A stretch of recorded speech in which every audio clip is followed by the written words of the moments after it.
Talk about the environment and culture at SAS. You've been at other schools. I mean, how do you feel about, the culture and how the school makes itself, or the culture it's creating for students of color and black students in particular? Kind of what's your experience been? Well, so my experience at SAS with like the black culture, I think like it's definitely evolving from when I first started there, which is about 4 years ago. I'm in my fourth year now, and I just seen the kids this year being like super excited about the Black Student Union, excited to go to those meetings, and just even the fact that we had one. I think this is the first year that for on the middle school level, anyways, that we've had one. I'm not sure about high school. But I think like SAS does a good job of trying to create a diverse community. I get a lot of people who think like in the black community that think their kid can't go to SAS. My kid can't go there. They can't afford it. And I always tell them like, that's not true. You have to just apply. And, they're looking for a diverse community. So your kid can be one of those people and one of those students that go there. But I hear that a lot. So I feel like I'm always educating, the community, black community about schools like SAS. And I think that, they do a good job with letting kids just, be them also. So like if thinking about like culture and not just the black culture, but just culture and identity period, it's definitely a free space for you to be who you are, to represent, who you are. And I think that that's something that just, goes a long way for students and for me, even as a teacher. Yeah, no doubt. How have you felt as an adult in this space? And I mean, you say the kids certainly feel welcome to be who they are. What about the feeling for you as an adult in the space? For me, one thing I always say when I compare SAS to my old school, I feel like the schools I taught at before, they kind of micromanaged, and we had to put on maybe a certain persona, or just maybe I might speak my mind, but it wasn't really like heard. And I definitely feel like there's a difference. Like at SAS, you can't, like as an adult, you can be who you are as well. You definitely can speak up. You can throw out your ideas, and I do feel like you're heard when you do that. SAS to me is like, I feel like they're always looking to like how to be better, how to do something better, and they implement the change right away from my experience. Like if something's come up or there's an issue, whether it's student-wise, faculty, it could be anything. I feel like, okay, you're heard, and we're going to see how we can put this, into action. Yeah, that's important. Talk about growing up, and even now, but growing up in particular, were there figures in the black community in particular, whether it's on a local or national level, that you kind of looked up to, that inspired you, and regardless of whether that inspired you in school or inspired you in athletics, but who would those individuals or individual be, and why? What was so inspiring about it? Well, definitely, I'll start with athletics, since I was an athlete pretty much all my life, and that was what I did before I started teaching. Jackie Joyner-Kersee, FloJo, like those were, icons that I looked up to, for one, because they were in my same sport. For two, later on as a pro, I was training underneath Jackie's husband, and I got to build a real connection with her, a real friendship. And Jackie stood for so many things. She had all kind of endorsements. Like, I feel like she showed us that you didn't have to just be tied to one company in track and field. I mean, she had deals with so many different companies, and she wore them when she competed. Like, we were kind of like all confined to like one shoe company, and they didn't want you to like, wear something like McDonald's or anybody else that was endorsing you. But the real reason why I felt like a connection to Jackie and I looked up to her is because Jackie is like the most giving person ever. I mean, that is what she stands for. She has her community center in St. Louis. She's constantly giving back to her communities, constantly doing things with kids. She is rebuilding East St. Louis in such a positive way. She's inside the schools. So I feel like, to me, that's somebody I looked up to, because I tried to, just do things in my own community and make connections with kids. And here I am now, as a teacher. So I feel like she's a person, she was a mentor and a friend. So I use her because I actually have like a genuine relationship with her, and she has, helped me along the way. So. Cool. Can you talk a little bit about, I think for Black people in particular, it's important. We got to persevere.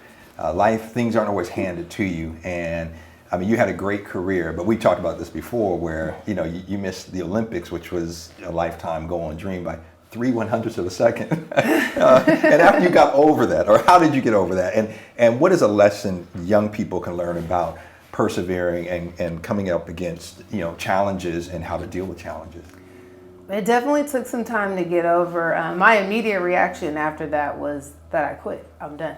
Like literally. Like I'm in tears, going through interviews. They want to interview me about the race. I'm crying in the mixed zone. I'm done. I'm quitting. I'm telling one of my training partners, like, I'm not doing this anymore. And she took me to the side and told me how young I was, and you have 4 more years in you to try out for another team, and just how talented I was. And even though I hurt her in the moment, but I still was like, I'm just gonna go on to something else, But of course, I pulled myself back to the drawing board, and I ran for another 4 years after that.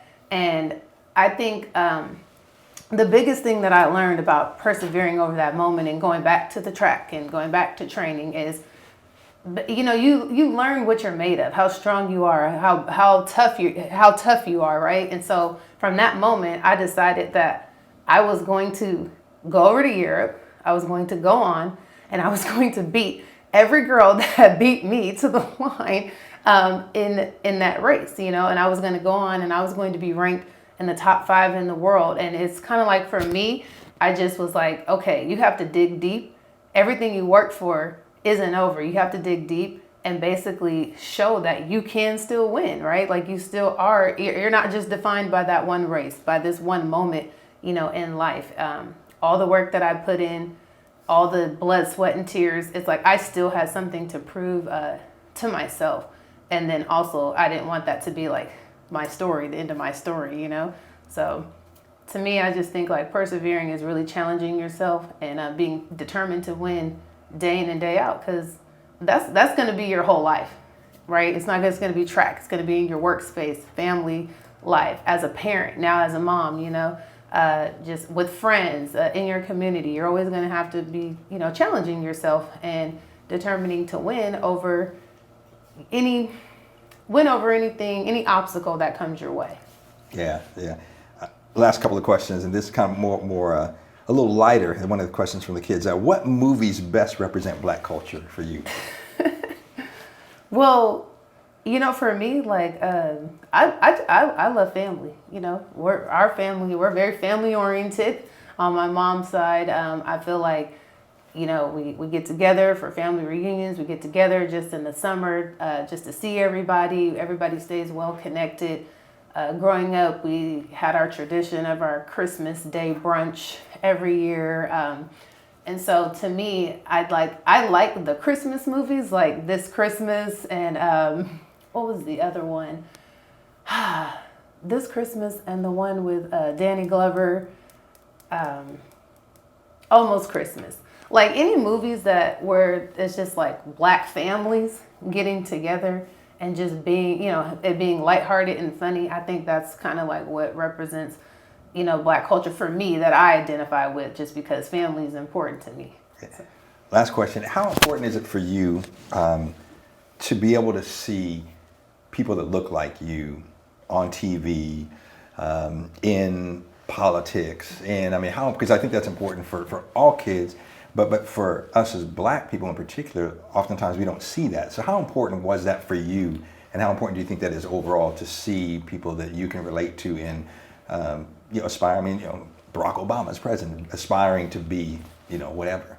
It's extremely important, like very important, because when I think even back, like, to my childhood, I didn't see that all the time. I didn't always have a Black teacher teaching me. I didn't always see a Black face, in these, higher up places, right? Like having a Black president seemed impossible, that we would never see that. And so I think that it's just extremely important because it gives you a sense of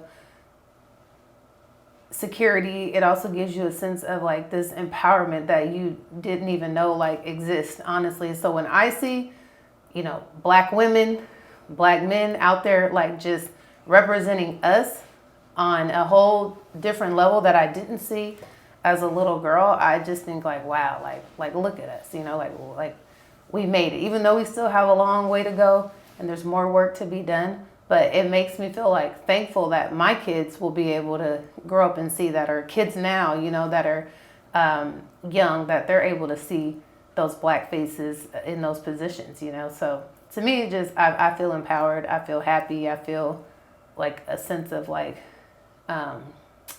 just refreshed. Honestly, like I feel refreshed. Like